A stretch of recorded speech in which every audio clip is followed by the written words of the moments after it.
Hello കൂട്ടുകാരെ, 7ാം class അടിസ്ഥാന പാഠാവലിയിലെ 2ാമത്തെ യൂണിറ്റിലെ 3ാമത്തെ ചാപ്റ്ററാണ് കിണറ്റിൽ വീണ പൂച്ചയെ എങ്ങനെ കയറ്റാം.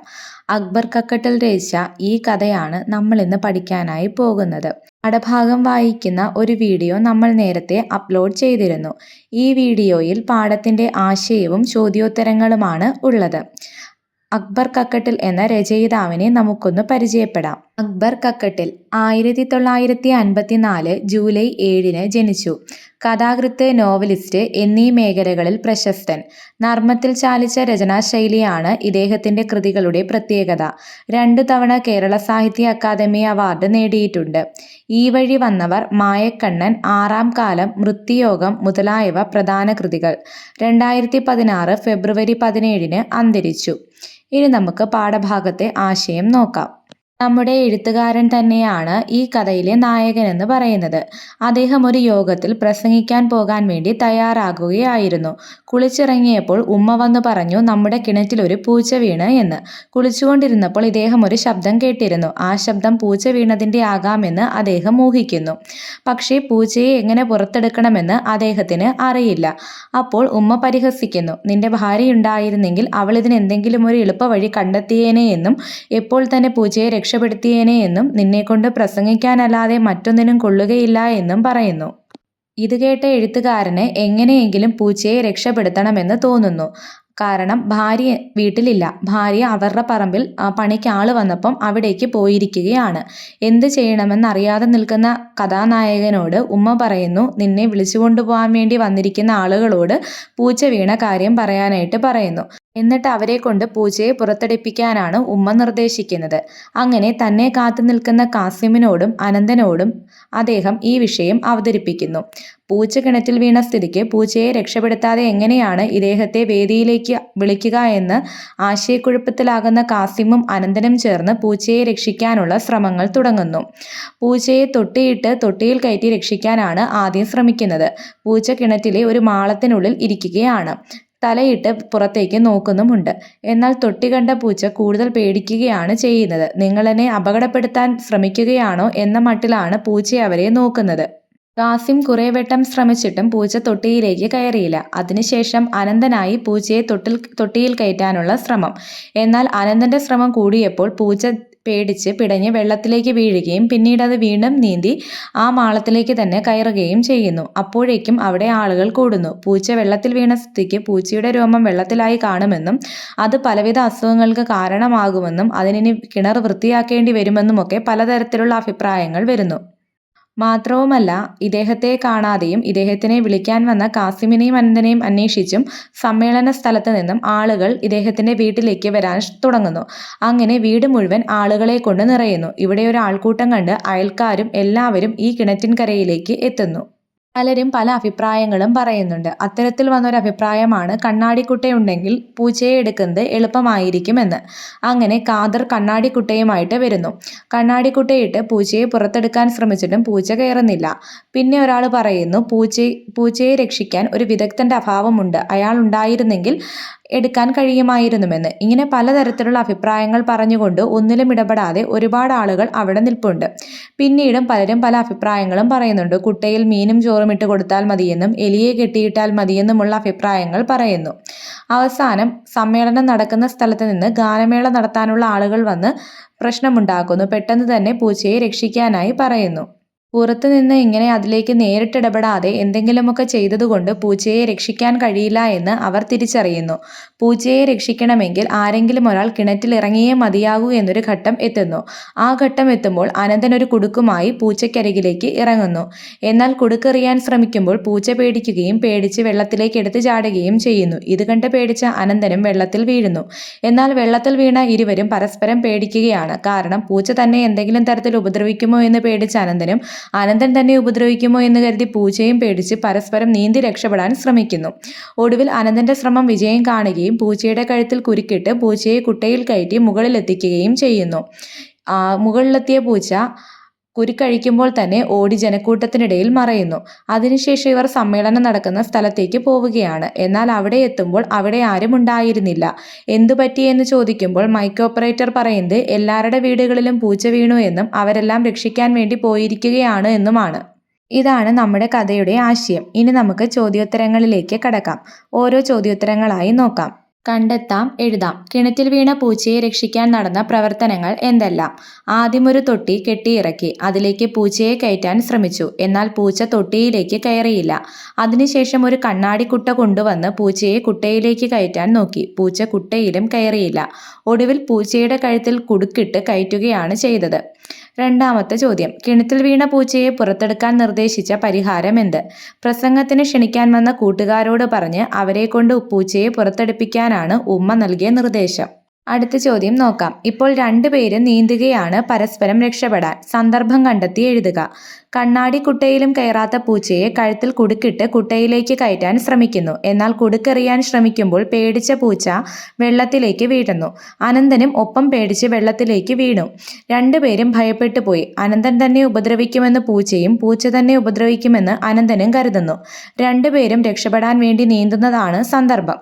അടുത്ത ചോദ്യം നോക്കൂ. എൻ്റെ ഭാഷയിലേക്ക്.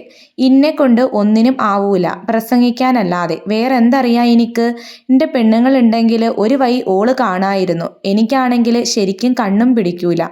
ഈ കാര്യം നിങ്ങളുടെ പ്രദേശത്തായിരുന്നുവെങ്കിൽ എങ്ങനെയായിരിക്കും പറയുക? കൂടുതൽ ഉദാഹരണങ്ങൾ കണ്ടെത്തി പ്രാദേശിക ഭാഷയിലേക്ക് മാറ്റി എഴുതുക. അപ്പോൾ നിങ്ങളുടെ നാട്ടിലെ സംസാര ഭാഷയിലേക്ക് മാറ്റി എഴുതാനാണ് പറഞ്ഞേക്കുന്നത്. ടീച്ചറിൻ്റെ നാട്ടിലാണെങ്കിൽ എങ്ങനെ പറയുമായിരുന്നു? നിന്നെ കൊണ്ട് ഒന്നിനും കഴിയില്ല, പ്രസംഗിക്കാനല്ലാതെ മറ്റൊന്നും നിനക്കറിയില്ല. എൻ്റെ ഭാര്യ ഉണ്ടായിരുന്നെങ്കിൽ എന്തെങ്കിലും ഒരു വഴി അവൾ കണ്ടുപിടിക്കുമായിരുന്നു. എനിക്കാണെങ്കിൽ കണ്ണും ശരിക്ക് കാണൂല.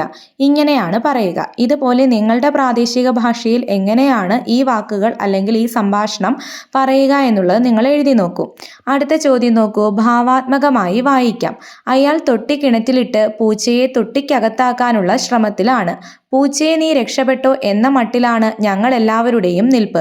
പൂച്ചയാകട്ടെ നിങ്ങൾ എന്നെ അപായപ്പെടുത്തുകയാണോ എന്ന മട്ടിലാണ് ഞങ്ങളെ നോക്കുന്നതും ഭയന്ന് ഇടതടവില്ലാതെ കരയുന്നതും. ഈ ഭാഗം ഭാവാത്മകമായി വായിക്കൂ. മികച്ച ഭാവാത്മക വായനയുടെ സൂചകങ്ങൾ വികസിപ്പിക്കൂ. ക്ലാസ്സിലൊരു വായനാ മത്സരം സംഘടിപ്പിക്കൂ. അപ്പോൾ ഭാവാത്മകമായി നിങ്ങളും ഇത് വായിച്ചു നോക്കുക. എന്നിട്ട് എന്ത് ചെയ്യുക? ആ ഒരു വായനാ മത്സരം തന്നെ നിങ്ങളുടെ ക്ലാസ്സിൽ സംഘടിപ്പിച്ച് നോക്കണം കേട്ടോ.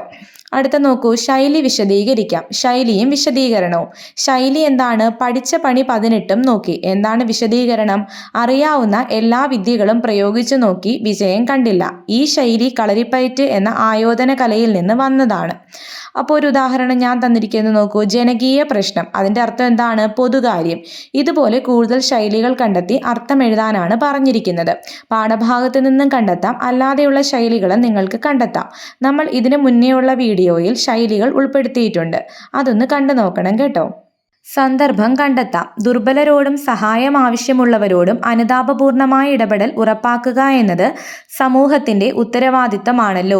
കഥയിൽ ഈ കാഴ്ചപ്പാട് പ്രതിഫലിക്കുന്ന സന്ദർഭങ്ങൾ കണ്ടെത്തി എഴുതുക. അവശരായവരോടും സഹായം ആവശ്യമുള്ളവരോടും കരുണയും അനുതാപവും കാണിക്കുക എന്നുള്ളത് സമൂഹത്തിന്റെ ഉത്തരവാദിത്തമാണ്. കഥയിൽ പൂച്ച എന്നത് ഒരു നിസ്സാര ജീവിയാണ്. എങ്കിലും പ്രസംഗമെല്ലാം മാറ്റിവെച്ച് ഒരു സമൂഹം മുഴുവൻ അതിനെ രക്ഷപ്പെടുത്താൻ വേണ്ടി ശ്രമിക്കുന്നു. പ്രസംഗത്തിന് സമയം അടുത്തു എന്ന് പറഞ്ഞ് കഥാനായകനും സുഹൃത്തുക്കൾക്കും കിണറ്റിൽ വീണ പൂച്ചയെ ഉമ്മയെ ഏൽപ്പിച്ച് തിരികെ പോകാമായിരുന്നു.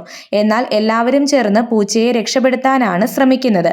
അപകടത്തിൽപ്പെടുന്നവരെ സഹായിക്കുക എന്നുള്ളത് മാനുഷികമായ കടമയാണ്. അടുത്ത ചോദ്യം നോക്കൂ. കാർട്ടൂൺ വിശകലനം ചെയ്യാം. കാർട്ടൂൺ വിശകലനം ചെയ്ത് കുറിപ്പ് തയ്യാറാക്കുക. ഇന്നത്തെ സമൂഹത്തിൽ പ്രവൃത്തിയേക്കാൾ കൂടുതൽ പ്രഹസനമാണ് ഉള്ളത്. പ്രഹസനത്തിന് വേണ്ടി വഴിയരികിലും കവലകളിലും ധാരാളം പ്രസംഗങ്ങൾ നമുക്ക് കാണാൻ കഴിയും. പ്രവർത്തനങ്ങളെല്ലാം വാക്കുകളിൽ ഒതുങ്ങി പോവുകയാണ് ചെയ്യുന്നത്. ഇറങ്ങി പ്രവർത്തിക്കാൻ ആർക്കും താല്പര്യമില്ല. അത്തരത്തിലുള്ള സന്ദർഭങ്ങളെ പരിഹസിക്കുന്ന ചിത്രമാണ് നമുക്കിവിടെ കാണാൻ കഴിയുക. നമ്മളുടെ കഥയിലും അത് തന്നെയാണ് പറയുന്നത്. പൂച്ചയെ രക്ഷിക്കുക എന്ന് പറയുമ്പോഴേക്കും അതാണ് അവിടുത്തെ പ്രശ്നം. പക്ഷെ അവിടെ എല്ലാവരും എന്തുവാണ് ചെയ്യുന്നത്? കിണറ്റിൻകരയിൽ നിന്ന് ഓരോരോ സംഭാഷണങ്ങളിൽ ഏർപ്പെടുകയും ഓരോരോ നിർദ്ദേശങ്ങൾ നൽകുകയും മാത്രമാണ് ചെയ്യുന്നത്. കിണറ്റിലേക്ക് ഇറങ്ങി അതിനെ രക്ഷപ്പെടുത്താൻ ആരും തന്നെ ശ്രമിക്കുന്നില്ല. ഒരു വഴിയും ഇല്ലാതെ വരുമ്പോഴാണ് അനന്തൻ ഇറങ്ങി അതിനെ രക്ഷിക്കുന്നത്. അനന്തൻ ഇറങ്ങി രക്ഷിച്ചു വരുമ്പോഴും മറ്റു കൂടി നിന്നവർ, അതായത് കാഴ്ചക്കാരായി നിന്നവരും അനന്തനൊപ്പം കൈയും മുഖവും ഒക്കെ കഴുകുന്നുണ്ട്. അതിലൂടെ തങ്ങളും എന്തോ വലിയൊരു ജോലി ചെയ്തു എന്നാണ് അവരെന്ത് ചെയ്യുന്നത്? അവിടെ പ്രകടിപ്പിക്കുന്നത്, അല്ലേ? അപ്പോൾ ഇത്തരത്തിൽ പ്രഹസനങ്ങൾ നിറഞ്ഞതാണ് നമ്മുടെ ചുറ്റുപാട്. അടുത്ത ചോദ്യം നോക്കാം. ദൃക്സാക്ഷി വിവരണം തയ്യാറാക്കാം. കിണറ്റിൽ വീണ പൂച്ചയെ രക്ഷിക്കുന്ന ഭാഗം ദൃക്സാക്ഷി വിവരണമായി അവതരിപ്പിക്കുക. നമസ്കാരം പ്രേക്ഷകരെ, നമ്മളിപ്പോൾ നിൽക്കുന്നത് പ്രശസ്ത എഴുത്തുകാരനായ അക്ബർ കക്കട്ടിലിന്റെ വീട്ടുമുറ്റത്താണ്. ഇവിടെ ഇതാ ഈ കാണുന്ന കിണറിൽ ഒരു പൂച്ച വീണിരിക്കുന്നു. നമ്മുടെ എഴുത്തുകാരന്റെ വീട്ടിലെ പൂച്ച തന്നെയാണ് കിണറ്റിൽ വീണിരിക്കുന്നത്. പൂച്ചയെ രക്ഷിക്കാൻ വേണ്ടി അദ്ദേഹത്തിന്റെ സുഹൃത്തുക്കളായ കാസിമും അനന്തനും ചേർന്ന് പലതരത്തിലുള്ള പ്രവർത്തനങ്ങൾ ചെയ്യുന്നത് നമുക്കിവിടെ കാണാം. അതാ കാസിം പൂച്ചയെ രക്ഷിക്കാൻ വേണ്ടി തൊട്ടിയിട്ടുകൊണ്ടിരിക്കുകയാണ്. എന്നാൽ പൂച്ച കയറാതെ മാളത്തിനുള്ളിലേക്ക് പതുങ്ങിയിരിക്കുന്നു. അയ്യോ, അതാ നോക്കൂ, പൂച്ച വെള്ളത്തിലേക്ക് വീഴുന്നു. വീണ്ടും അതാ പൂച്ച മാളത്തിലേക്ക് തിരികെ കയറിയിരിക്കുകയാണ്. വെള്ളത്തിൽ പൂച്ചരോമം കലർന്നാൽ അത് പലവിധ അസുഖങ്ങൾക്കും കാരണമാകുമെന്ന് ഇവിടെ കൂടിയിരിക്കുന്നവർ പറയുന്നു. അടുത്തതായി അതാ കണ്ണാടിക്കുട്ടയുമായി ഒരാൾ വരുന്നു. പൂച്ചയെ കണ്ണാടിക്കുട്ടയിലേക്ക് കയറ്റി രക്ഷപ്പെടുത്താനാണ് അടുത്ത ശ്രമം. കണ്ണാടിക്കുട്ടയിലും കയറുന്നില്ല. ഒടുവിൽ ധൈര്യശാലിയായ അനന്തൻ കുടുക്കുമായി കിണറ്റിലേക്ക് ഇറങ്ങുന്നു.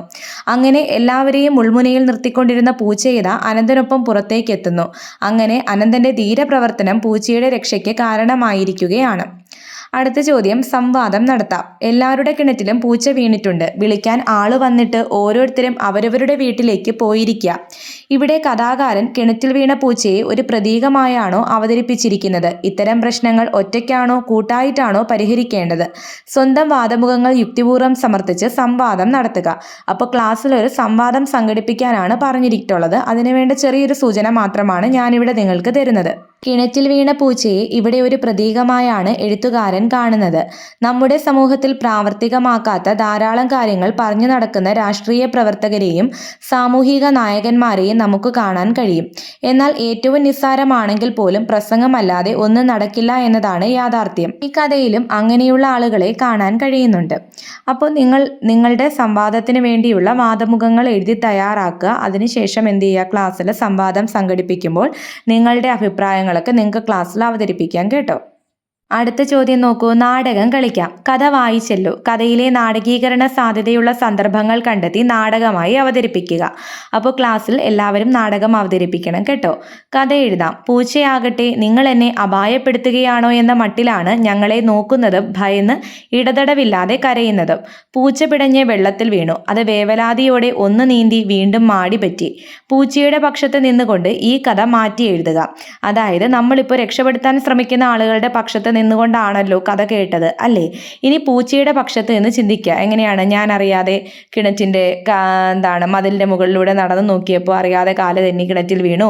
വെള്ളത്തിൽ വീണ ഞാൻ എങ്ങനെയോ രക്ഷപ്പെട്ടൊരു പൊത്തിൽ കയറി അഭയം പ്രാപിച്ചു.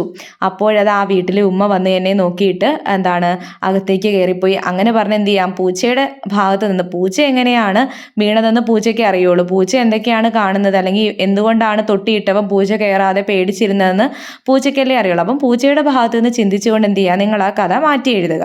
ഉപന്യാസം തയ്യാറാക്കാം. യൂണിറ്റിലെ പാഠഭാഗങ്ങൾ വിലയിരുത്തി സമകാലിക സാമൂഹിക പ്രശ്നങ്ങൾ എന്ന വിഷയത്തിൽ ഉപന്യാസം തയ്യാറാക്കുക. സമകാലിക സാമൂഹിക പ്രശ്നങ്ങൾ. നാം ജീവിക്കുന്ന സമൂഹത്തിൽ പലതരത്തിലുള്ള പ്രശ്നങ്ങളും നിലനിൽക്കുന്നുണ്ട്. അവയൊന്നും പരിഹരിക്കാൻ ആരും തന്നെ ശ്രമിക്കാറില്ല. പ്രശ്നങ്ങളെപ്പറ്റി വലിയ വായിൽ സംസാരിക്കുന്നവർ ഒന്നും തന്നെ ആ പ്രശ്നങ്ങൾ പരിഹരിക്കുന്നതിനായി ഒരു ചെറുവിരൽ പോലും അനക്കാറില്ല. പ്രശ്നങ്ങളെ ചൂണ്ടിക്കാണിച്ച് വലിയവരാകാൻ മാത്രമാണ് ൾക്ക് താല്പര്യം. ആ പ്രശ്നങ്ങൾ പരിഹരിക്കേണ്ടത് മറ്റാരുടെയോ ഉത്തരവാദിത്തമാണ് എന്നാണ് എല്ലാവരും കരുതുന്നത്. എന്നാൽ ഓരോ പ്രശ്നങ്ങളിലും തനിക്ക് എന്ത് ചെയ്യാൻ കഴിയുമെന്നും ആ ചെയ്യാൻ കഴിയുന്ന കാര്യങ്ങൾ ചെയ്യണമെന്നും ആരും ചിന്തിക്കുന്നില്ല. ഫാത്തിമ തുരുത്ത് എന്ന കവിതയിൽ ഒരു തുരുത്തിലെ പ്രശ്നങ്ങളാണ് കവി അവതരിപ്പിച്ചത്. രോഗികളായി അലറി വിളിച്ച് കഴിയേണ്ടി വരുന്ന ജനങ്ങളെ പറ്റിയും അനാഥരാക്കപ്പെട്ട നായ്ക്കളെയും പൂച്ചകളെയും പറ്റിയും കവി പറയുന്നുണ്ട്. അത്തരത്തിലുള്ള രോഗികൾക്ക് വെളിച്ചമായി മാറണമെന്നും കവി പറയുന്നുണ്ട്. കാട് ആരത് എന്ന കവിതയിൽ കാടിന്റെ സ്വാഭാവിക ഭംഗിയെപ്പറ്റിയും ആ ഭംഗികൾ വെറും ഓർമ്മകൾ മാത്രമായി ചുരുങ്ങിപ്പോകുന്നതിനെ പറ്റിയും കവി പറയുന്നുണ്ട്. വനങ്ങൾ നേരിടുന്ന പരിസ്ഥിതി ചൂഷണത്തെ പറ്റിയുള്ള സൂചനയാണ് ആ കവിത. അതിന് പരിഹാരമായി വനങ്ങൾ സംരക്ഷിക്കാൻ എന്തെല്ലാം കാര്യങ്ങൾ നമുക്ക് ചെയ്യാൻ കഴിയുമെന്ന് നാം ചിന്തിക്കണം. അക്ബർ കക്കട്ടിലിന്റെ കഥയിൽ പൂച്ച ഒരു പ്രതീകമാണ്. കിണറ്റിൽ വീണ പൂച്ചയാണ് ഇവിടുത്തെ പ്രശ്നം. പക്ഷേ പൂച്ചയെ രക്ഷിക്കാനുള്ള പ്രവർത്തനങ്ങൾ ആരുടെ കയ്യിലുമില്ല. പ്രവർത്തിക്കുന്നവരെ നിയന്ത്രിക്കാനും പുതിയ പുതിയ കാര്യങ്ങൾ പറയാനും മാത്രമാണ് എല്ലാവരും ഉത്സാഹം കാണിക്കുന്നത്. ഇതാണ് നമ്മുടെ സമകാലിക സമൂഹത്തിൽ നടക്കുന്നത്. സമൂഹത്തിലെ പ്രശ്നങ്ങളെ കരയിൽ നിന്ന് കണ്ട് പ്രതിവിധികൾ പറയാൻ ആർക്കും കഴിയും. എന്നാൽ ആ പ്രശ്നമുള്ള സാഹചര്യത്തിൽ ഇറങ്ങി പ്രവർത്തിക്കാൻ എല്ലാവർക്കും കഴിയണമെന്നില്ല. അങ്ങനെ ഒരാൾ ഇറങ്ങി പ്രവർത്തിച്ചാലും അതിന്റെ ഉത്തരവാദിത്തം മുഴുവൻ അയാളുടെ ചുമലിലായിരിക്കും. എന്നാലും അയാൾ ആ പ്രശ്നം പരിഹരിച്ചു വരുമ്പോൾ അതിന്റെ അഭിനന്ദനം ഏറ്റുവാങ്ങാനും തങ്ങളാണ് ആ ജോലി ചെയ്തതെന്ന് കാണിക്കാനും ഒരുപാട് ആളുകൾ ഉണ്ടായിരിക്കും. നമ്മുടെ സമൂഹം അനുഭവിച്ചുകൊണ്ടിരിക്കുന്ന ഇത്തരം പൊള്ളയായ പ്രഹസനങ്ങൾ തീർച്ചയായും പരിഹരിക്കപ്പെടേണ്ടതാണ്. അതിനുവേണ്ടി നമ്മളാൽ കഴിയുന്ന കാര്യങ്ങൾ നമ്മളും ചെയ്യേണ്ടതാണ്. ഇതോടുകൂടി നമ്മളുടെ ഈ ചാപ്റ്റർ അവസാനിച്ചിരിക്കുകയാണ്. നിങ്ങളുടെ അഭിപ്രായങ്ങളും നിർദ്ദേശങ്ങളും കമൻറ്റുകളായി രേഖപ്പെടുത്തൂ. വീഡിയോ ഇഷ്ടമായാൽ ലൈക്ക് ചെയ്യാനും സബ്സ്ക്രൈബ് ചെയ്യാനും മറക്കരുതേ കൂട്ടുകാരെ.